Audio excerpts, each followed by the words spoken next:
بسم اللہ الرحمن الرحیم۔ پیغام ہدایت کی پیروی کیوں ضروری ہے؟ آئیے قرآن پاک کی ایک آیت سنتے ہیں۔ اللہ تبارک و تعالی فرماتا ہے، جس کا ترجمہ کچھ اس طرح ہے: ہم نے حکم دیا اتر جاؤ اس جنت سے سب کے سب، پھر اگر آئے تمہارے پاس میری طرف سے پیغام ہدایت تو جس نے پیروی کی میری ہدایت کی انہیں نہ کوئی خوف ہوگا اور نہ وہ غمگین ہوں گے۔ اس آیت مبارکہ میں اللہ تبارک و تعالی نے تمام نسل انسانی کو حکم فرما دیا تھا کہ تمہارے پاس زمین میں اپنی ہدایات اپنے پیغمبروں کے ذریعے بھیجوں گا، جنہوں نے میری ہدایات کو مانا اور ان پر عمل بھی کیا۔ مرنے کے بعد جب قیامت کے دن انہیں کھڑا کیا جائے گا تو انہیں کسی قسم کا کوئی غم اور پریشانی نہ ہوگی اور نہ کسی قسم کا انہیں خوف ہی ہوگا، اور سرکشی کرنے والوں کے لیے دوزخ ہوگی۔ یہ حکم اللہ تبارک و تعالی نے انسانوں کو کب دیا تھا؟ یہ اس وقت کی بات ہے جب اللہ تبارک و تعالی نے حضرت آدم علی نبینا علیہ الصلاۃ والسلام کو بنایا تھا اور تمام فرشتوں کو حکم دیا تھا کہ ان کو اب سجدہ کرو۔ سارے فرشتوں نے اللہ تبارک و تعالی کا حکم مانتے ہوئے آپ کو سجدہ کیا تھا، مگر ابلیس نے انکار کیا تھا اور وجہ یہ بتائی تھی کہ یہ مٹی سے بنایا گیا اور مجھے آگ سے بنایا گیا اور میں اس سے بہتر ہوں۔ پس تکبر و انکار نے ہی اسے کہیں کا نہ چھوڑا۔ اللہ تبارک و تعالی نے حضرت آدم اور حضرت حوا کو حکم فرمایا کہ جنت میں رہو اور جہاں سے جی چاہے وہ کھاؤ پیو، مگر اس درخت کے قریب نہ جانا۔ چنانچہ دونوں جنت میں رہنے لگے۔ پھر پھسلا دیا ان دونوں کو اس درخت کے باعث شیطان نے اور نکلوا دیا دونوں کو جنت سے۔ تب اللہ تبارک و تعالی نے فرمایا، اتر جاؤ، تمہاری اولاد ایک دوسرے کی دشمن رہے گی اور تمہارا زمین میں ایک مقررہ مدت تک ٹھہرنا ہے اور فائدہ اٹھانا ہے وقت مقررہ تک۔ پھر حضرت آدم علیہ الصلاۃ والسلام نے حضور علیہ الصلاۃ والسلام کے وسیلہ پاک سے دعا مانگی۔ تب اللہ تبارک و تعالی نے معاف فرما دیا اور فرمایا کہ اب تم اور تمہاری ساری اولاد زمین پر رہے گی، میری طرف سے تمہاری طرف ہدایت آئے گی۔ جس خوش بخت نے میری ہدایت کو مانا اور اس پر عمل کیا اسے نہ خوف ہوگا اور نہ ہی اسے غمگین ہونے دوں گا، اور جس بدبخت نے انکار کیا اس کا ٹھکانہ دوزخ ہوگا۔ قرآن و احادیث کے مطالعہ سے معلوم ہوتا ہے کہ حضرت آدم علی نبینا علیہ الصلاۃ والسلام سے ہدایات لانے کا یہ سلسلہ شروع ہوا، اور اس سلسلے کی آخری کڑی میرے اور آپ کے آقا و مولا نبی رحمت حضرت محمد مصطفیٰ صلی اللہ علیہ وسلم ہیں۔ اللہ تعالیٰ نے جو وعدہ انسانوں سے کیا تھا وہ اس نے پورا کر دیا۔ کم و بیش 1,24,000 پیغمبر اللہ تبارک و تعالی ان سب پر اپنے سلام اور درود بھیجے۔ وہ اللہ تعالیٰ کے پیغام اپنے اپنے وقتوں میں انسانوں کو سناتے رہے۔ خوش نصیبوں نے پیغمبروں کا دامن تھام لیا اور اپنی دنیا کے ساتھ ساتھ اپنی آخرت بھی سنوار لی، اور اس فانی دنیا میں اپنا مقررہ وقت گزارنے کے بعد چلے گئے۔ یقیناً اللہ تبارک و تعالیٰ کا وعدہ سچا ہے۔ خوش نصیب ضرور روز قیامت حشاش بشاش ہوں گے، انہیں نہ کوئی خوف ہوگا اور نہ وہ غمگین ہوں گے۔ اور بدبختوں نے پیغمبروں کی تکذیب کی اور تکبر و غرور کیا اور اپنا مقررہ وقت گزار کر وہ بھی قبروں میں چلے گئے۔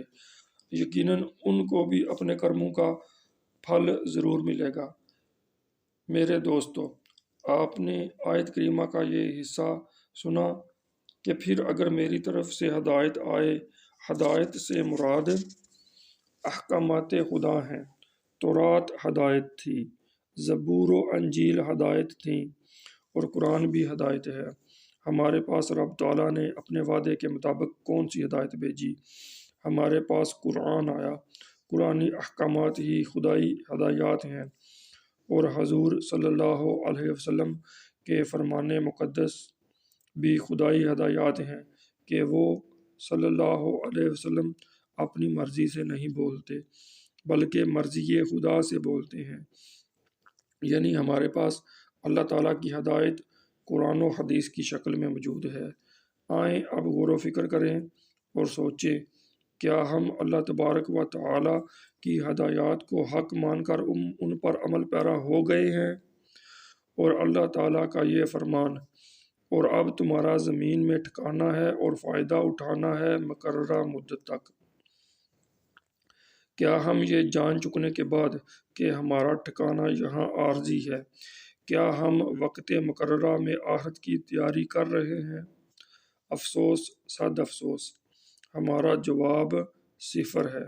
سنو سنو، دماغ حاضر کر کے اور کان کھول کر سنو، اللہ تعالیٰ ان یہودیوں کے بارے میں کیا فرما رہا ہے جو سیدنا موسیٰ علیہ نبینا علیہ الصلوۃ والسلام کے مبارک زمانہ کے عرصہ دراز بعد موسیٰ علیہ السلام کی اپنے آپ کو امت تو کہلواتے، مگر سیدنا موسیٰ علیہ نبینا علیہ الصلوۃ والسلام کی لائی ہوئی خدائی ہدایات کو ماننے کے باوجود اس پر عمل نہ کرتے۔